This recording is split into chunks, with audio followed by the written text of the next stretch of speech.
બોટાદમાં મંત્રી રીવાબા જાડેજાની ઉપસ્થિતિમાં 300 કરોડથી વધુના એમઓયુ સંપન્ન થયા છે।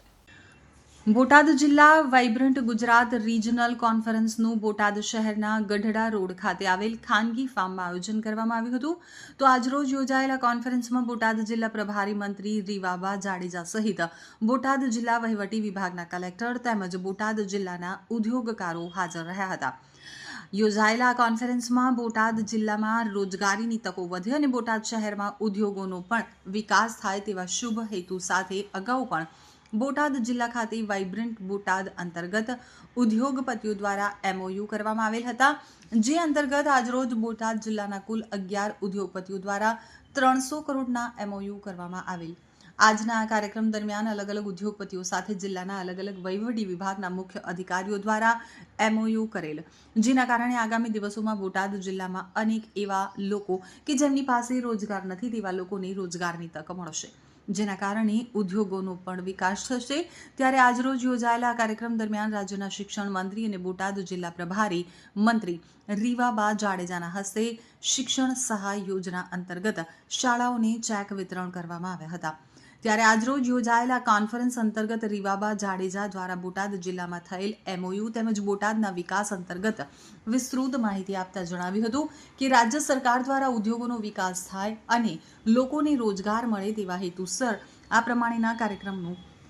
આયોજન થતું હોય છે। આ કાર્યક્રમમાં બોટાદ જિલ્લા વહીવટી વિભાગ તેમજ જિલ્લા ભાજપના આગેવાનો સહિત બોટાદ જિલ્લાના ઉદ્યોગ દેશના યશસ્વી પ્રધાનમંત્રી આદરણીય શ્રી નરેન્દ્રભાઈ મોદી સાહેબનું જે વિઝન, જે તત્કાલીન મુખ્યમંત્રી હતા ત્યારે એમને વાઇબ્રન્ટ ગુજરાત સમિટ 2003માં જ્યારે એનો પ્રારંભ કરાવ્યો ત્યારે એ ગ્લોબલ ઇવેન્ટની સક્સેસ ગાથાની સાથે સાથે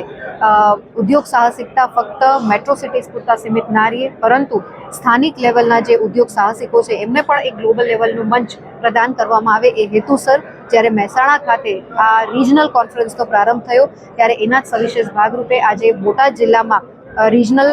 વાઇબ્રન્ટ સમિટ કોન્ફરન્સ છે એનું આયોજન કરવામાં આવ્યું। આ આયોજનમાં બોટાદ જિલ્લામાંથી ખૂબ સરસ સંખ્યામાં ઉદ્યોગ સાહસિકો છે એમને પોતે પાર્ટિસિપેટ કર્યું। 11 જેટલા એમઓયુઝ અને 300 કરોડથી વધારે રકમના એમઓયુઝ છે એ જે છે એ સાઇન કરવામાં આવ્યા છે। આ મેઇન રિજનલ કોન્ફરન્સનો મુખ્ય હેતુ કહી શકાય તો જે એમએસએમઈ ઉદ્યોગ સાથે સંકળાયેલા ઉદ્યોગકારો, માતૃશક્તિ અને યંગ જનરેશન કે જેઓ સ્ટાર્ટઅપના માધ્યમથી પોતાનું કૌશલ્ય છે એ બતાવવા માગે છે, એમને યોગ્ય મંચ મળે, એ મંચના માધ્યમથી પોતે પોતાની કૌશલ્ય, પોતે આવડત છે એ ગ્લોબલ લેવલ સુધી લઈ જઈ શકે એનો મુખ્ય હેતુ છે। સાથે સાથે માતૃશક્તિ માટે પણ એક સ્વદેશી મેળાનું આયોજન કરવામાં આવ્યું, એટલે ખૂબ સરસ એક બૃહદ આયોજન છે એ આજે બોટાદ જિલ્લામાં કરવામાં આવ્યું હતું, જેના માટે થઈ અને હું રાજ્યના ઉદ્યોગ ડિપાર્ટમેન્ટ, જિલ્લા વહીવટી તંત્ર તેમજ સંપૂર્ણ રીતે ઉદ્યોગ સાહસિકતા દર્શાવતા બોટાદના ઉદ્યોગકારોને હૃદયપૂર્વકના આભાર આપું છું અને અભિનંદન માનું છું કે ખૂબ સરસ સંખ્યામાં લોકો ઉપસ્થિત રહ્યા અને આવનારા સમયમાં આદરણીય પ્રધાનમંત્રી જ્યારે 10 જાન્યુઆરીએ આપણા રાજકોટ ખાતે આવી અને આ રિજનલ કોન્ફરન્સ છે એમાં પધારવાના હોય ત્યારે મારી ખાસ આપ સૌ ઉદ્યોગકારોને એક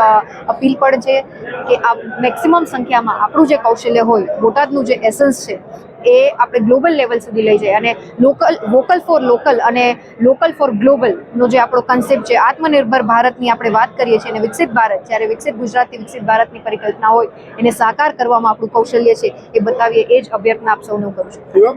ખાસ કરીને મહિલાઓની ભાગીદારી વધે એવી આપણે અપીલ કરી છે। સમગ્ર રાજ્ય અને દેશના જે મહિલાઓ છે એને કેવા પ્રકારની અપીલ કરશે? જી બિલકુલ, જ્યારે G20ની સમિટ આપણા ગુજરાતમાં યોજવામાં આવેલી ત્યારે આ દેશના યશસ્વી પ્રધાનમંત્રી શ્રી નરેન્દ્રભાઈ મોદી સાહેબે ખૂબ સરસ મેસેજ એક ગ્લોબલ કક્ષાએ આપેલો કે પહેલાં એવું કહેવામાં આવતું કે આ દેશનો વિકાસ થશે તો એની સાથે સાથે માતૃશક્તિનો પણ વિકાસ થશે, પરંતુ આ નેરેશનને એક ચેન્જ કરવામાં આવ્યું કે મહિલાઓના વિકાસના આધારે આ દેશનો વિકાસ અમે જ્યારે જોઈ રહ્યા હોય ત્યારે માતૃશક્તિની સવિશેષ પાર્ટિસિપેશન આપણું ગુજરાત પ્રદેશ અને એમાં ખાસ કરીને હસ્તકલાની વાત હોય, ઘરઘરાઉ ઉદ્યોગોની વાત હોય, લઘુ ઉદ્યોગ અને કુટીર ઉદ્યોગની આપણે વાત કરતા હોય એમાં માતૃશક્તિનું પાર્ટિસિપેશન છે એ સવિશેષ પ્રમાણમાં જોવા મળતું હોય તો એમને પણ એક પ્લેટફોર્મ મળે, એટલે સ્વદેશી મેળાના આયોજનના માધ્યમથી પણ ક્યાંક માતૃશક્તિને સશક્ત બનાવવાનું કામ ગુજરાત સરકાર ખૂબ સરસ રીતે કરી રહી છે।